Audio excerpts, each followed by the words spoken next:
Good evening. You're watching Just the News. I'm Amita Balachandra. Our top story today is a story that comes in from Punjab, where massive protests broke out at lovely professional university in Punjab's Pagwara on Tuesday after a student died by suicide. Now, students alleged that this was the second suicide at the campus in the last 10 days, but the university administration had taken no action in the matter. The deputy police superintendent, however, said prima facie it appears that the student was having some personal issues, as he has suggested in a note. Now, he added that the student's parents have also been informed. In a statement, the university said, and I quote, LPU fraternity is saddened by the unfortunate incident.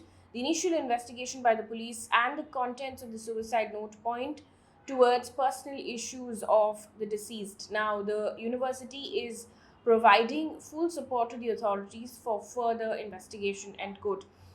In new information that has surfaced now, the Indian Express has reported that a suicide note has emerged where the student has blamed a former professor in Kerala. The student had joined LPU 2 weeks ago after leaving NIT Calicut in Kerala. Moving on from the story now, the DGCA has extended restrictions on SpiceJet to operate at 50% till the 29th of October. In the meantime, SpiceJet shall be under enhanced surveillance by the DGCA.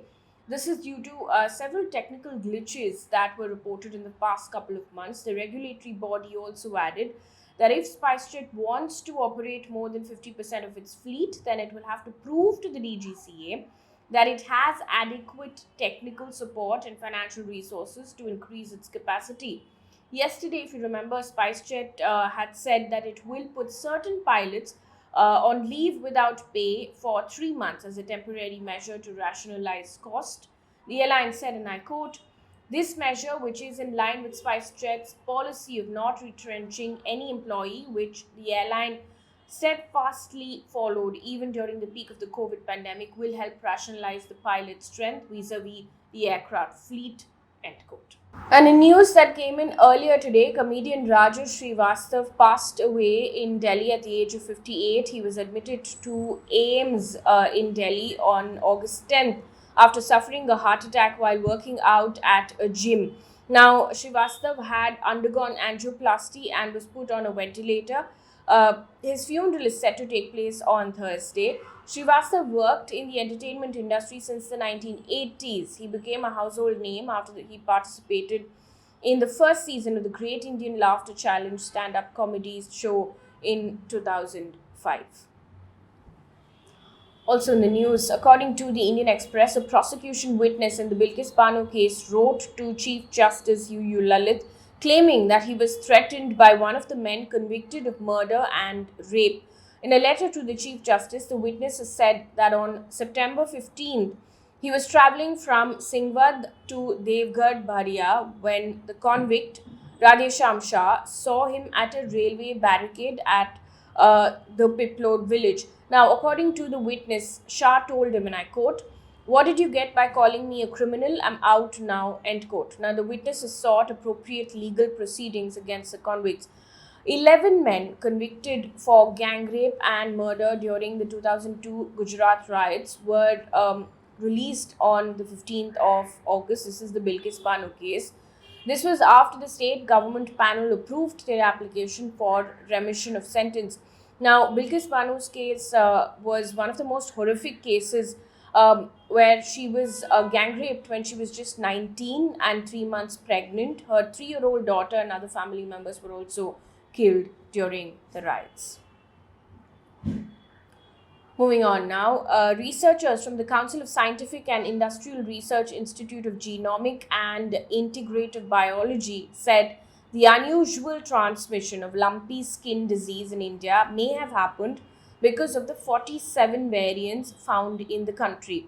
According to the study, the lumpy skin disease has spread to 7 states in India and killed 80,000 cattle this year. Lumpy skin disease is a contagious virus that spreads among cattle through mosquitoes, flies, lice, and wasps, along with contaminated food and water. The disease causes fever, nodules on the skin. It can also be fatal. Now, Rajasthan is the worst affected state.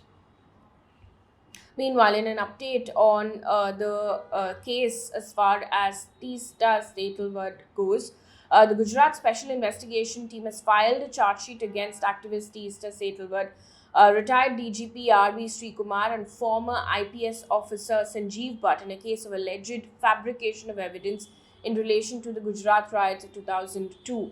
Now, the police have accused the three people of fabricating evidence. In fact, Prime Minister Narendra Modi was a chief minister of Gujarat at the time. Setalvad was released from an Ahmedabad jail on September 3rd after she spent over 2 months in custody.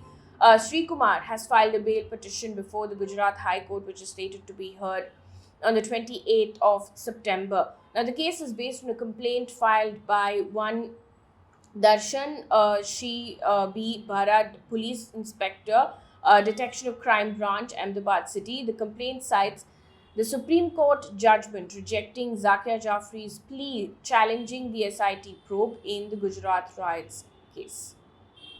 Moving on to business news right now, the Asian Development Bank has lowered India's economic growth forecast for the financial year 2021-22 to 7% from what it had estimated earlier, which was 7.2% in July.